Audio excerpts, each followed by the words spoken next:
when I was going through my infant losses and thinking about the future, it was kind of like, okay, well, we could do IVF, we could do adoption, we could do surrogacy, da da da. And I think with surrogacy, one of the things is that, like, I want to feel pregnant, I want to give birth, I want to breastfeed, I want this to be my experience, I want to do the scans. Was it easy for you to think, I just want a baby, however it's going to come into the world, I don't care? Or did that play a part in your decision of like, oh no, I'm really missing a big part of this? It did play a part, and I think your response is like a very common response. I Mm. was really happy to not have my body involved anymore. Mm.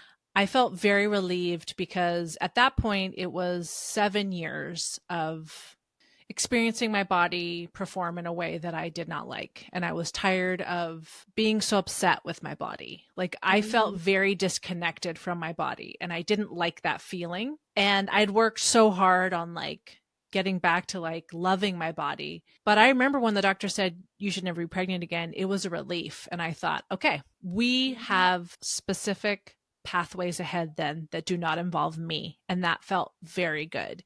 And we had talked about like I wanted to breastfeed and like maybe I would take hormones to do that. Or also our surrogate that we worked with was like, I would share the milk. And so there were other ways around that. But it was definitely a relief, which I did not expect. That was a surprising feeling. Like I was like, oh, I Yeah. kind of was, yeah, I assumed I wanted to do it that way. So surrogacy is expensive.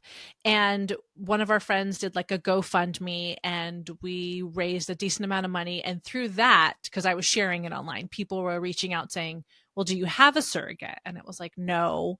And so we had 3 women step up and offer, and they started doing testing and things and it didn't all work out. And then the one that we were lucky enough to work with was, I said that as before, a child friend that I grew up with. And so it felt very close and safe. Like I know her whole family, she knows my whole family. So it was like, it wasn't, and a lot of people said in the IVF clinic that this isn't always how it is. Like it's not such a like we're holding hands and crying together, and everyone says it's not always like that. So I think it was maybe a different experience than going through, well, obviously a different experience than going through an agency. But since I knew this person so well, it was a really lovely and sweet thing. And she was actually even willing to maybe do donor eggs after the second miscarriage that she had. And I knew I couldn't do it anymore. And I remember the day that we found out she was going to have a miscarriage, I was like, this is it.